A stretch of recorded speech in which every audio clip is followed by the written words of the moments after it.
क्या इसका उद्देश्य है? मरने के बाद हम कहाँ जाएंगे? हमारे बाल बच्चे, रिश्ते नातेदार कहाँ जाएंगे? कैसे हमारी जीवात्मा का कल्याण होगा? इन सभी प्रश्नों की जानकारी आपको सत्संग के माध्यम से प्राप्त होगी। इसलिए प्रेमी भाई बहनों, एक एक वचन को बड़े ध्यान के साथ सुनिएगा और समझने की कोशिश करिएगा। प्रेमी भाई बहनों, यह मनुष्य शरीर हम लोगों को बड़े सौभाग्य से प्राप्त हुआ। ये जीवन बहुत अनमोल है। उस परम पिता परमात्मा ने हमको यह जीवन केवल इसीलिए दिया है ताकि हम जीते जी उस प्रभु की भक्ति करके अपनी जीवात्मा का कल्याण करा सके। ये 5 तत्वों का पुतला, ये पंच भौतिक शरीर हम लोगों को एक निश्चित समय के लिए मिला हुआ। एक निश्चित समय को हम आप नहीं जानते हैं, किंतु जिसका ये मकान है, जिसका ये शरीर है, वो अवश्य ही जानता है। और समय पूरा हो जाने पर मकान मालिक जबरदस्ती इस मकान को खाली करवा देगा। उस समय न जमीन जायदाद काम आएगी, ना ये धन संपत्ति काम आएगी। जीवात्मा को निकाल करके इस शरीर से बाहर कर दिया जाएगा। ये शरीर हमारा आपका यही जमीन पर गिर पड़ेगा, क्योंकि जीवात्मा के निकल जाने के बाद में ये शरीर सिर्फ एक माटी का पुतला है, उससे ज्यादा कुछ भी नहीं। इसीलिए महात्मा जीवों को समझाते हैं कि भाई मिली नरदेह यह तुमको, बनाओ काज कुछ अपना और बचो मत इस जग में, जानियो रैन का सुपना।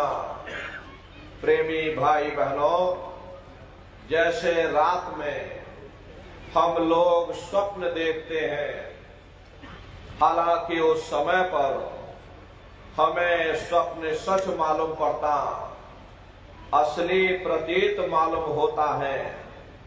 लेकिन जब हम लोग सुबह उठते हैं, जब हमारी आंखें खुलती हैं, तब हमें होश आता कि नहीं भाई, हम तो स्वप्न देख रहे थे, ये सब भ्रम है।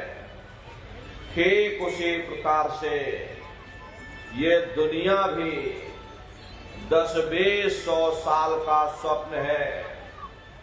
अब आप कहोगे हम जाग रहे, परंतु प्रेमी भाई बहनों, ऐसा हरगिज नहीं है।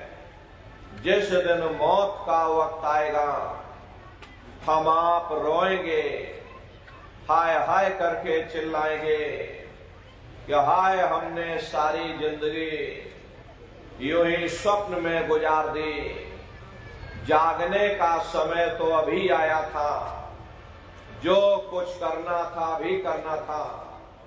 लेकिन प्रेमी भाई बहनों, अब पछताए होत क्या, जब चिड़िया चुग गई खेत। महात्मा प्रेम से जीवों को समझाते हैं कि भाई देह और ग्रेह सब झूठा, भरम में काहे को खपना। ये घर बार हमारा अपना नहीं, ये पराया देश है, ये शराय खाना है। ये मुसाफिर खाना है, ये शरीर भी तुम्हारा अपना नहीं, ये भी काल का पिंजरा है, किराए का मकान है, पराया मकान है। किसी को 40-50 साल के लिए मिला, किसी को 80-90-100 साल के लिए मिल गया। जितने जितने श्वास उस मालिक ने बख्शे हैं, उसे भुगतने के बाद में, उसे खर्च करने के बाद में हमें शरीर को यहीं छोड़ जाना। श्वास तो धारा नित्य ही जारी, एक दिन खाली चाम। प्रेमी भाई बहनों, एक तालाब पानी से चाहे कितना भी क्यों ना भरा हो, आप एक छोटी सी नाली काट कर खोल दीजिए, तालाब में छोटा सा छेद कर दीजिए, तो सारा पानी ही तालाब से बाहर निकल जाएगा। ठीक उसी प्रकार से हमारा ये शरीर भी श्वासों का भंडार है। जब तक श्वासों का भंडार जारी है, तब तक हम दुनिया के काम काज में उलझे हुए, दुनिया के कारोबार में फंसे हुए। लेकिन जिस वक्त ये श्वासों का भंडार खाली होगा, अरे टेलीफोन खड़क जाएंगे, तार पहुंच जाएंगे, संदेश पहुंच जाएंगे, सब रिश्ते नातेदार, सब कुटुंब परिवार वाले, सब अड़ोस पड़ोस वाले मिनटों सेकंडों में इकट्ठा हो जाएंगे। प्रेमी भाई बहनों, मामूली कष्ट नहीं होता। मौत के समय में घनघोर पीड़ा होती है। जनमत मरत दुसह दुख होई। सहजो बाई ने बयान किया कि सहजो मौतें आईया, अंग अंग दिया तोड़, और हिया जरे छाती फटे, उठे पीर घन घोर। गुरु महाराज सत्संग में फरमाते थे कि जैसे 1,00,000 बिच्छू एक साथ मिल करके हमारे शरीर पर डंक मारे, उससे भी लाखों करोड़ों गुना ज्यादा मौत के समय में दर्द होता है। जब मृत्यु आते हैं तो किस तरह से प्राण निकलते हैं, प्राणों के निकलने की क्या प्रक्रिया होती है, पहले उसे आप अच्छी तरह से समझ लीजिए। सिमटत भास श्वास उठ जावे, और प्राण पति जब सिमट समावे, उस समय हमारी श्वासें रुक जाती, शरीर की चेतना पीछे सिमटने लगती, तो सबसे पहले गुदा चक्र ही टूटता है। क्योंकि गुदा चक्र में पृथ्वी का वास होता है। गुदा चक्र टूट करके ऊपर इंद्रिय चक्र में समा जाता। इंद्रिय चक्र में जल का वास होता, यानी जल ने पृथ्वी को घोल दिया। फिर जब इंद्रिय चक्र टूटेगा तो ऊपर नाभि चक्र में समा जाएगा। नाभि चक्र में अग्नि का वास होता, यानी अग्नि ने फिर जल को सुखा दिया। ये नीचे से सिमटाव होता है, नीचे से ऊपर की ओर सिमटाव होता। फिर जब ये नाभि चक्र टूटेगा तो हृदय चक्र में समा जाएगा। हृदय चक्र में वायु का वास होता, यानी वायु ने अग्नि को अपने में समाहित कर लिया, और इस तरह से वायु आकाश में उड़ गई। ये आंखों की पुतलियां ऊपर पलट जाती हैं, मुंह खुला का खुला रह जाता। महात्मा समझाते हैं कि भाई जब यह कर्म तलाई उपजावे और बुद्धि सुरत की आन दबावे, जब यह जीवात्मा पांचों तत्वों को लांग करके जल पृथ्वी अग्नि वायु आकाश पांचों तत्वों को लांग करके ऊपर आते हैं तो काल दाढ़ में आन दवानी, और जब ढर के नैनन से पानी, जब काल अपनी दाढ़ में दबाता उस समय नेत्रों से पानी निकलता, इंद्रियां टूट टूट करके चकनाचूर हो जाती, लगे टकटकी दिखे न भाई, वाही समय को करे सहाई। उस समय जीव टकटकी लगाकर देखता है कि कोई मेरी मदद कर दे, कोई मेरी सहायता कर दे, कोई मुझे बचा ले। लेकिन प्रेमी भाई बहनों, सब भाई बंधु नाथ रिश्तेदार कुटुंब परिवार वाले सगे और संबंधी सब खड़े रह जाते, डॉक्टर वैद्य हकीम सब घेरे रह जाते, लेकिन उस समय आपको कोई बचा नहीं पाता। अरे यमदूत आते हैं, प्राणों की डोरी को तोड़ देते हैं और जीवात्मा को खींच करके इस शरीर से बाहर कर दिया जाता। जैसे ये जीवात्मा शरीर से अलग हुई, ये शरीर हमारा मिट्टी हो जाता। फिर इस मिट्टी को एक रात अपने घर में कोई रखने को तैयार नहीं होता। अरे आपके कितने भी सगे संबंधी क्यों ना हो, खास नात रिश्तेदार क्यों ना हो, लेकिन एक रात कोई घर में मिट्टी रखने के लिए तैयार नहीं होते।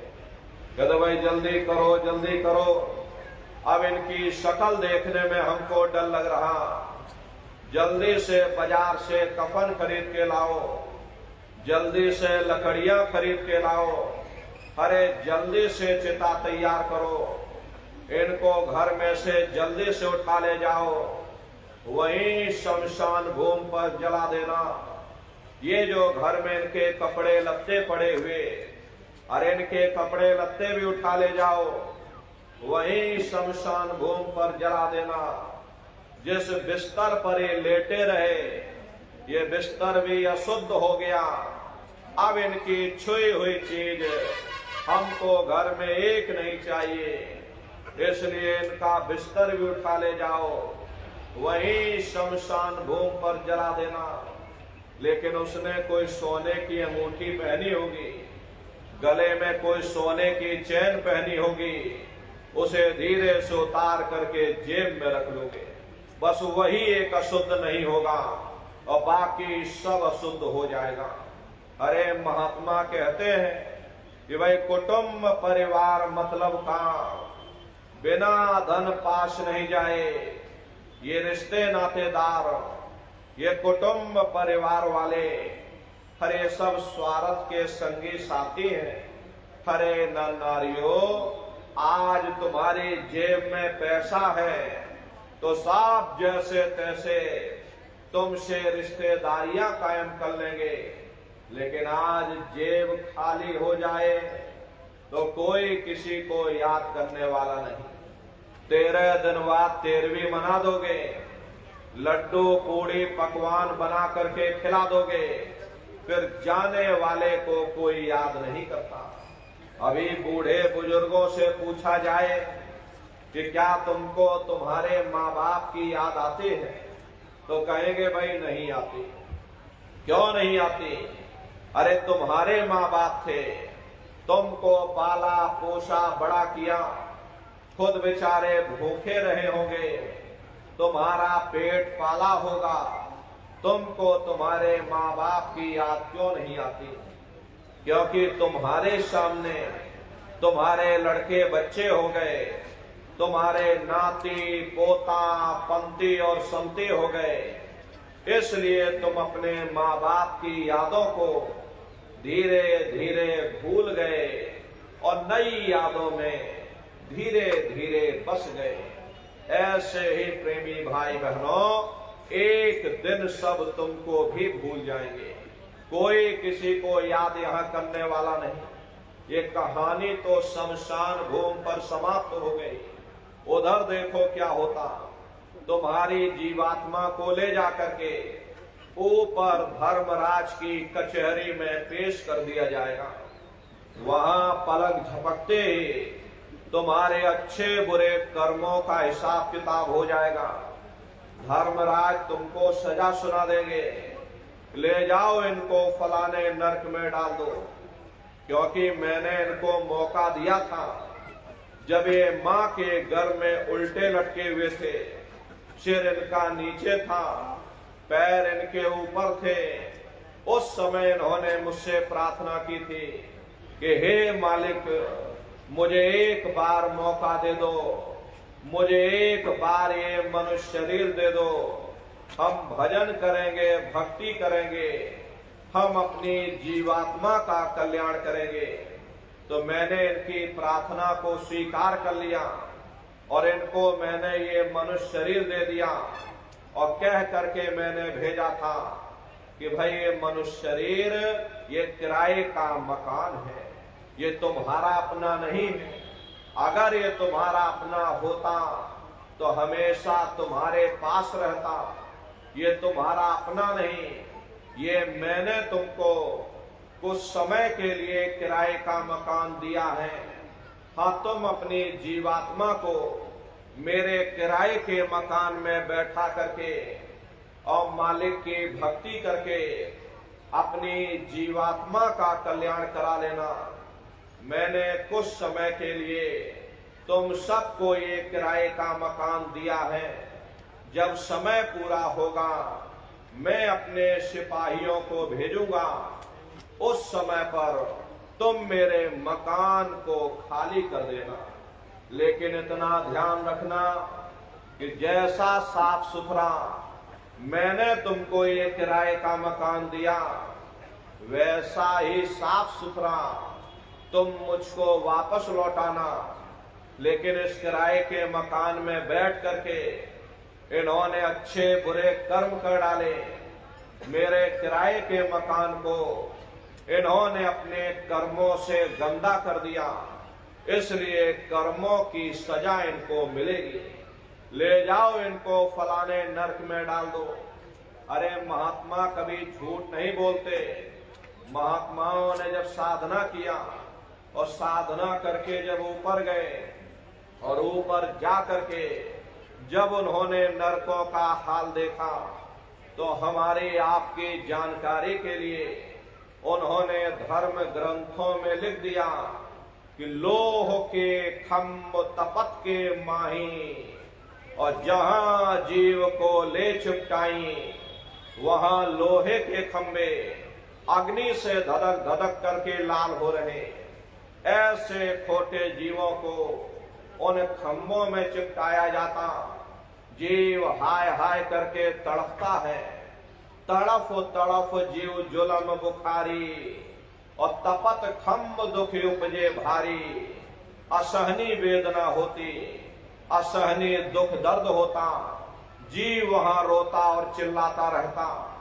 लाखों लाख योजन मील तक तुम्हारे रोने और चिल्लाने की आवाज जाती, लेकिन प्रेमी भाई बहनों, वहां कोई तुम्हारी पुकार सुनने वाला नहीं, कोई तुम्हारी दर्द भरी आवाज को सुनने वाला नहीं। अरे महात्मा कहते हैं कि भाई नर के अनेक अन्य और हैं, कहाँ लग कहो बखान, दुख भोगते यह जीव जो, जाने जो भोग समान। कहते एक नरक नहीं, ऐसे वहां पर अनेकों अनेक नरक बने हुए, अलग अलग खोटे पाप कर्मों के वहां पर अलग अलग नरक बने हुए। ये जीव अपने अपने कर्म के अनुसार अनंतों अनंत युगों तक, वर्षों की बात नहीं कर रहे, अनंतों अनंत युगों तक जीव नरकों की यातनाओं को भोगता रहता। और नरकों की यातनाएं भोगने के बाद में इसी जीवात्मा को सीधे मनुष्य शरीर नहीं दिया जाता, बल्कि इसे 4 खान 84 लाख योनियों में डाल दिया जाता। जैसे बच्चा होता है, बच्चा पहले कक्षा 1 पास करेगा, फिर कक्षा 2 में जाएगा, ऐसे वहां पर भी पूरा चैनल बना हुआ। नरकों की यातनाओं को भोगने के बाद में इन्हीं जीवों को 4 खान 84 लाख योनियों में डाल दिया जाता। प्रेमी भाई बहनों, ये 4 खान 84 लाख योनियां, ये कोई मामूली योनियां नहीं होती।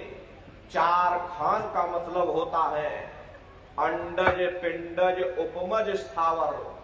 ये 4 खाने होती हैं। पहली श्रेणी पेड़ पौधों की आती, जिनके अंदर पानी का तत्व मौजूद होता है।